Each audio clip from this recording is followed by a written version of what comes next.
Hey everyone, I hope you're doing well. Thanks for stopping by. Before I get in today's video, I do want to take a time and appreciate those that guessed the inspiration for my clown look. Subscriber Barry Kelly guessed Pennywise. And on Instagram, the Geek Creeper, she guessed Twisty, Pogo, and Captain Spaulding. So let's break down the look. From the hair, to the bloody ball cap, to the face mask that was indeed Twisty from American Horror Story. The red eyebrows were inspired by Joaquin Phoenix's last movie, Joker. The shape of the eyes and the shirt represented Pogo the Clown. The coloring around the eyes, black to blue, represented Captain Spaulding from The Devil's Rejects. The nose was inspired by Art the Clown for the movie The Terrifier, and if you have not seen Terrifier 2, you do need to go see it. It is very good. Now, the guess at the very end, the mouth that was drawn on, that was Doctor Who's Robot Clowns.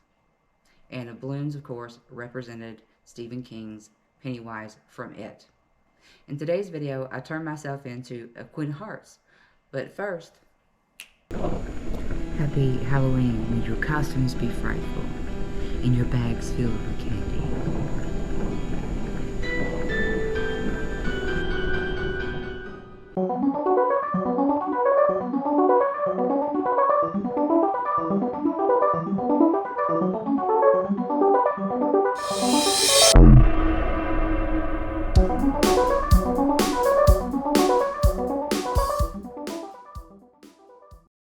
After curling my hair and using a black hairspray, I go through and put an eyeshadow primer down. Using my Blue Moon palette from Colourpop, I'm using a monochromatic look. I want the blue to represent Alice's dress. And so I go through from the top up under the brow bone, making it lighter and making this crease transition a lot darker. And I swoop that out past the tail of the eyebrow. Now I am doing a cut crease look, so that transition shade needs to be a lot darker, and to pack on color in transition, a rule of thumb and something to be mindful of is that your brushes need to be smaller and the bristles need to be more dense and compact. Now I have a hooded eye, so I'm making sure that this eyeshadow for the cut crease is a lot more saturated right above the natural crease of the eye.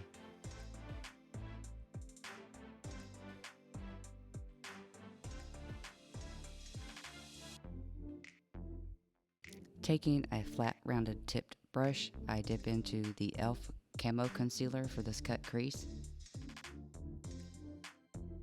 Often you will see me put products on my hand and then dip my brush into it, and this just gives you more control. So that's my recommendation for cut crease, is to do that. Just put a little bit of product on your brush. And what I'm doing here is I'm going right above that natural crease in my eye and making sure that I do not hide the area of the blue.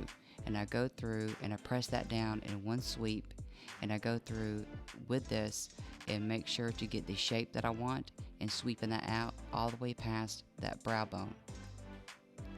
It is a good idea not to completely open your eye before you set this. It gives you a lot more time to work and get the shape that you need. And so when that is put down, what you're going to do is go through and set it with powder. I used a blue base to set this into the crease, and what I'm going to do is have a more of a shimmer color. So once I get this powdered in, I go in with my black Moxy Cosmetics Boundless Bloom palette in collaboration with a good friend of mine on Instagram at Pixie Glows Cosmetics.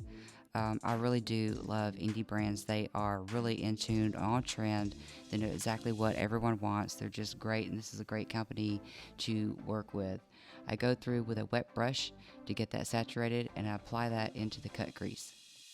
I am using the Gavissi retro liners that are water-based, and they are easy to work with. And I go through above that where I cut the crease, and I put this design in, and I sweep it all the way out and just make something a little fun and whimsical. This is a queen. This is from the book. This is why I chose to keep the hair black, because the red queen is often confused and mixed with the Queen of Hearts. It is said in the book that she has black hair and a birth-like heart-shaped mark above her eye. So, and to incorporate fun, I added several elements that were just whimsical based upon the book. I'm going in and using gemstones and eyelash glue on a brush to put the glue down where I need it to be, and picking from small to large, I put down 4 stones into the corner up into that design. Placing eyelashes down and get those put in, and it's time for the foundation. And it's a lot easier if you want to save some money on your foundation. Use a blender sponge, a dampened blender beauty sponge. It does carry the product on your face, and even if you have to build up coverage, it's still good about saving yourself some money and not being wasteful, and because makeup is expensive. Here I go through and I place some blue up underneath the eye, making the eyes a little bit bigger, and to make it pop, I put some shimmer into the inner corners. To bring back color and dimension into the look, I go through keeping a cool tone palette and themed with the cool eye tone look, and contour the shape of the nose, the forehead, and the cheekbones. I also make sure to contour the neck, and to pop those collarbones out, I get highlight and shadows on them as well.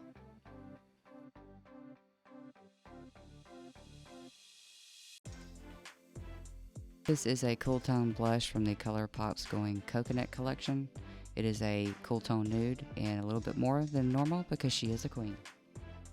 Going in with a highlighter, this is the Marilyn Monroe from Revolution Beauty, and I pop in highlights along the cheekbone, nose, and above the mouth. Boy, she's glowing. Ooh, nice. I'm using liquid latex and cotton to place these cards down onto the face, and in the book, the queen's dress is based upon the face of cards, so I thought it was important to represent these. And not only does it give you a bloody element to it, it also lets you incorporate that. I put mine throughout the neck to be part of the outfit, since I wasn't wearing a full dress and just a cape. So what I go through and do is I lay down the first card of every section, and in order to support that, I put latex and cotton behind that first card. Now every other card that I put down into the look, I do not do that because it's got a good base and a foundation, and I was able to move my neck around and it didn't lift up in areas.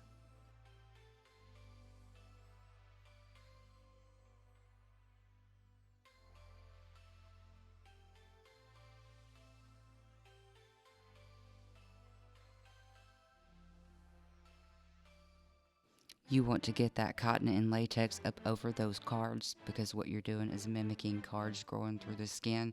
And this is going to be where you go through and you paint it, the foundation and the color that you used on your face. So it's not just a bloody mess, it has this dimension of skin and blood.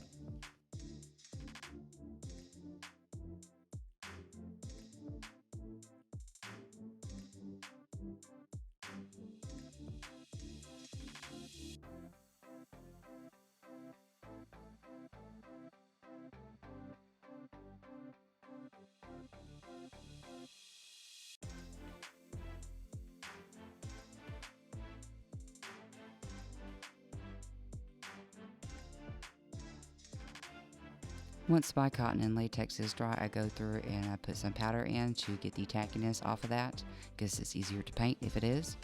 And I go through with a small brush for control, and I put in the color of the foundation to make it look and appear more like skin.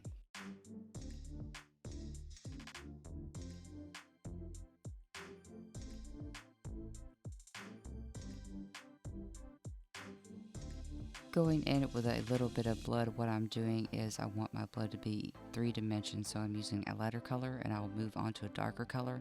But this blood here is more controllable, and I'm wanting to tap in some blood along the areas that are skin.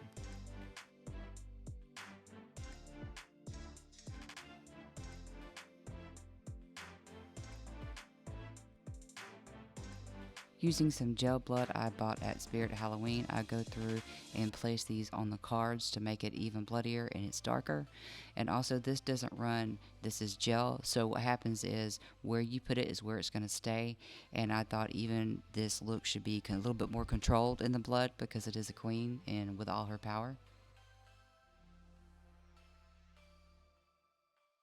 Using the same liner, the water-based liners, I go through and outline the heart on my lips. I just thought this would be more of a punch.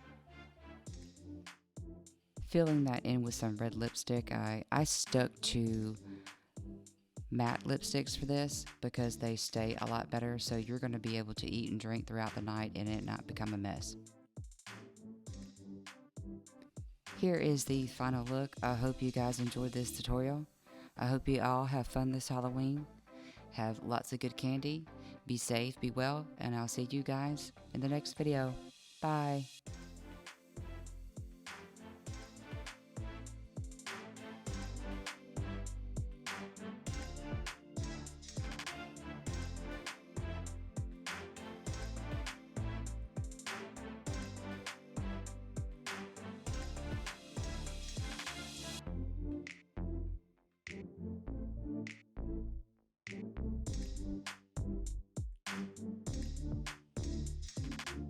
Off with our heads.